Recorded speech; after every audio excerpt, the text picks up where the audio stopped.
नमस्ते दोस्तों। पैसा, वैभव और लग्जरी किसको नहीं चाहिए। और इन सब को प्रोवाइड करने के लिए भी शुक्र देव को ही माना जाता है। अब यहाँ पर शुक्र देव जो है वह नीच राशि में आ रहे हैं और नीच राशि में आने से जो 12 राशि है उन पर अलग अलग प्रभाव पड़ने वाले हैं। जैसे यहाँ पर शुक्र देव नीच राशि के होकर मेष राशि वालों के लिए क्या फल देंगे, इसके बारे में जानते हैं। तो मेष राशि वालों के लिए शुक्र देव जो है वह छठे भाव में विराजमान होंगे और यहाँ पर वर्क प्लेस में कंपटीशन बढ़ सकता है। आपको फॉरेन से रिलेटेड लाभ हो सकता है, फॉरेन कनेक्शन आपके इंक्रीज हो सकते हैं और इस टाइम पीरियड में एडवाइस किया जाता है कि आप फॉरेन ट्रैवल कर सकते हैं। और तो और जो बिजनेस और फाइनेंस से रिलेटेड लास्ट मंथ में कुछ बुरी खबर थी वह भी इस महीने में टल जाएगी। बिजनेस और फाइनेंस के लिए तो ये बहुत अच्छा साल है। आपको एक नई ग्रोथ मिलने वाली है। पैसे जो अभी तक रुके हुए थे वह फिर से एक्टिवेट हो जाएंगे। गेम्स के लिए ये बहुत अच्छा महीना है। और छठे भाव में अभी शुक्र देव है तो आपको अपनी हेल्थ का ख्याल रखना चाहिए। अब बात करते हैं हम वृषभ राशि की। तो जो शुक्र देव का नीच का गोचर है वह वृषभ राशि वालों के लिए कैसा होगा। अब यहाँ पर शुक्र देव जो है वह आपके पंचम भाव में आ रहे हैं। पंचम भाव नॉलेज, संतान और रिलेशनशिप्स का होता है, तो आप बढ़ोतरी देखेंगे इन सब चीजों में। वृषभ राशि वालों ये बहुत अच्छा समय है।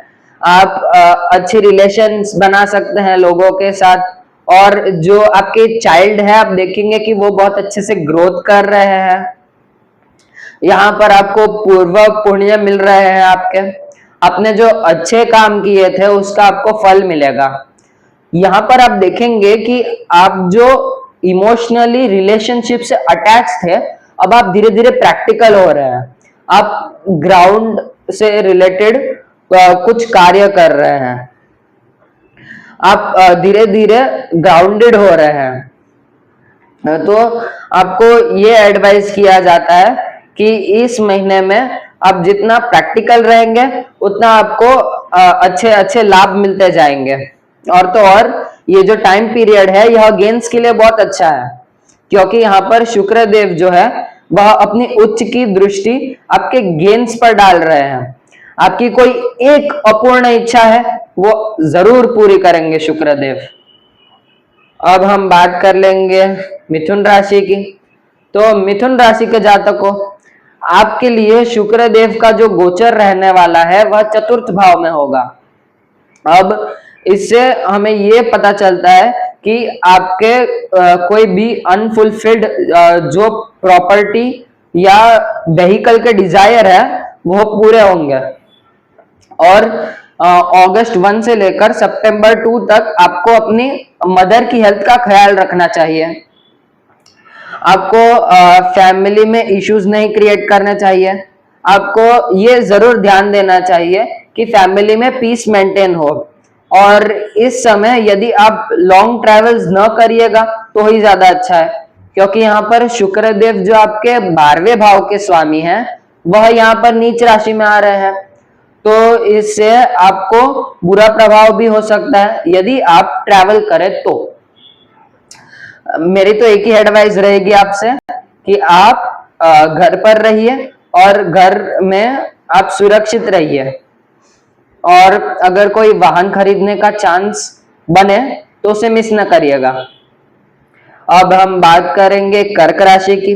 तो कर्क राशि के जातकों, ये पीरियड आपके लिए थोड़ा टफ रह सकता है क्योंकि यहाँ पर शुक्र देव का जो गोचर है वह तृतीय भाव में होने वाला है।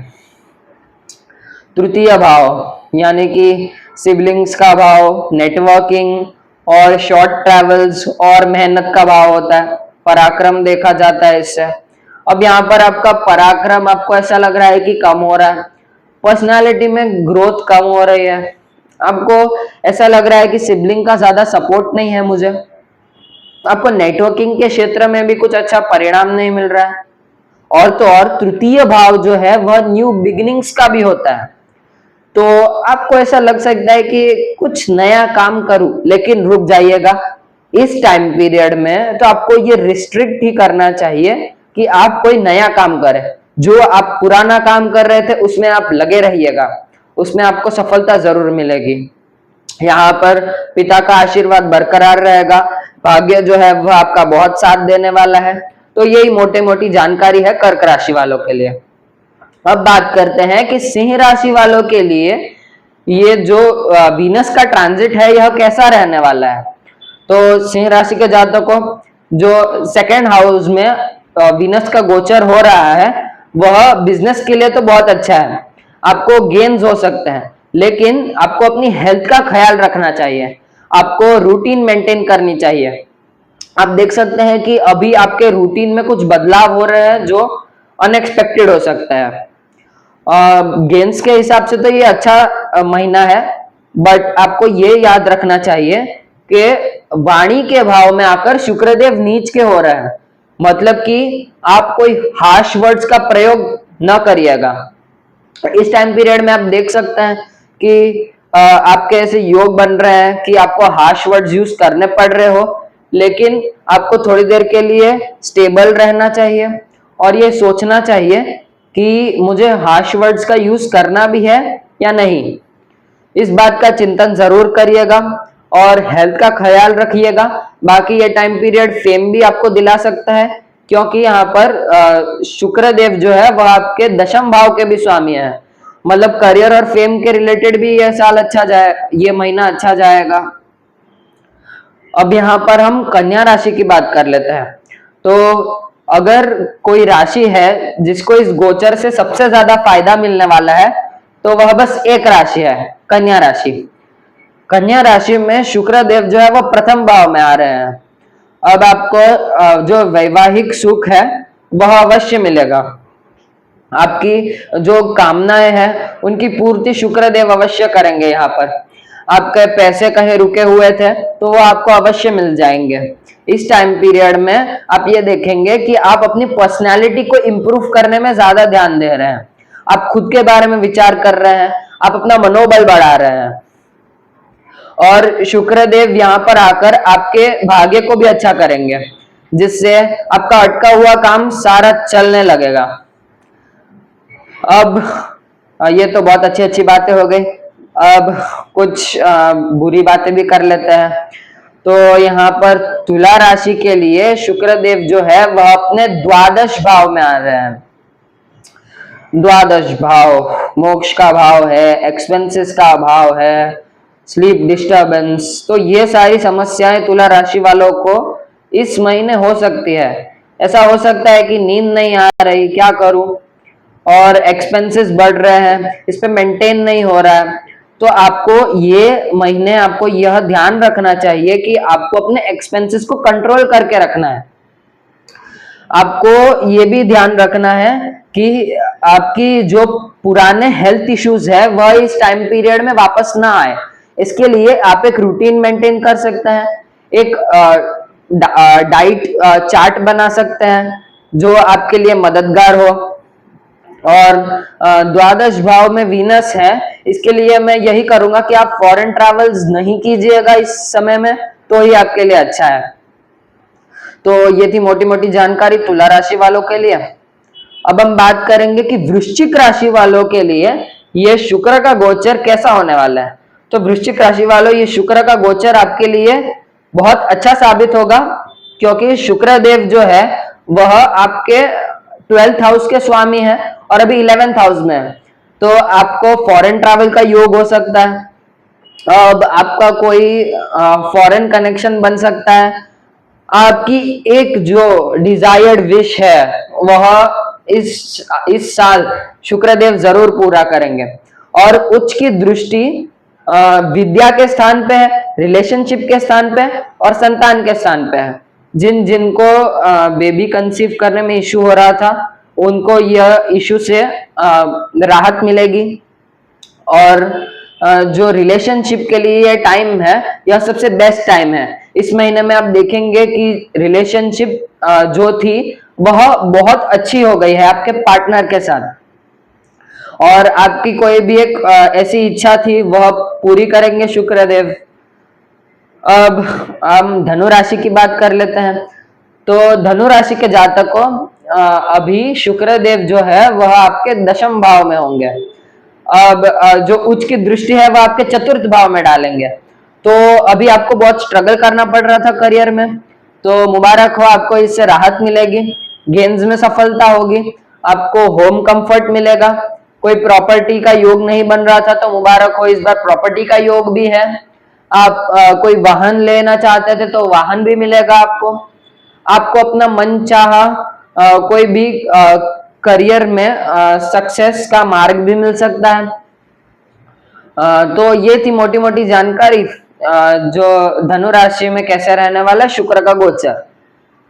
अब जान लेते हैं कि मकर राशि वालों के लिए गोचर कैसा रहेगा। तो मकर राशि वालों, इसके स्वामी शनि है, तो अभी जो शुक्र देव है वह आपके 9वें भाव में है।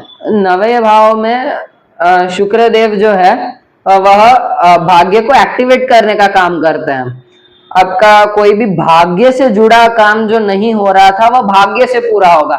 आप बहुत हार्डवर्किंग हो वैसे भी, और ये जो हार्डवर्क आप कर रहे हो इसका रिजल्ट्स आपको इस महीने में जरूर मिलेंगे। अब यहाँ पर जो शुक्र देव है वह आपके जो एसेट्स है उसको भी बढ़ाएंगे। तो ये थी मोटी मोटी जानकारी मकर वालों के लिए। तो मकर राशि वालों, आपको एक एडवाइस दी जाती है कि आप ओम शुक्राय नमः इस मंत्र का जाप जरूर करिएगा, आपके भाग्य में उन्नति होगी, इसकी गारंटी हम लेते हैं। अब यहाँ पर हम कुंभ राशि की अगर बात करें तो कुंभ राशि में जो शुक्र देव है वह चतुर्थ भाव के स्वामी है, इसलिए अभी आप देखेंगे कि आपको होम कंफर्ट मिल रहा है, आपको फैमिली कनेक्शन अच्छा हो रहा है आपका, और आपकी वाणी भी एक अच्छी मुकाम तक पहुंच गई है। आपके स्पीच में कोई रुकावट नहीं है। और अष्टम भाव में शुक्र देव है, इसके लिए आपको कुछ चैलेंजेस का सामना करना पड़ सकता है। मैं तो ये कहूंगा कि अपनी हेल्थ का ध्यान रखिएगा, बाकी शनिदेव के ऊपर छोड़ दीजिएगा। अब हम बात कर लेते हैं मीन राशि वालों की। तो मीन राशि वालों, ये जो गोचर है वह आपके लिए थोड़ा टफ हो सकता है, क्योंकि यहाँ पर शुक्रदेव जो है वह आपके सप्तम भाव में आ रहे हैं। सप्तम भाव मैरिज का होता है। अब मैरिज के भाव में शुक्रदेव नीच के हो गए तो आपको थोड़ा ट्रबल का सामना करना पड़ सकता है, आपको मैरिज रिलेटेड इश्यू आ सकती है। मैं तो ये कहूंगा कि इस पीरियड में अगर कोई मैरिज के बारे में सोच रहा है कोई मीन राशि वाला तो ना करे। और यहाँ पर आपके अष्टम भाव के भी स्वामी शुक्रदेव है, तो चैलेंजेस को मैरिज लाइफ में आने से अभी रोकना थोड़ा मुश्किल हो सकता है, लेकिन आप अपने पार्टनर के साथ बनाए रखिएगा। आप उनकी रिस्पेक्ट जरूर करिएगा जिससे आपका शुक्र बली हो जाए और ऐसी इश्यूज ना हो।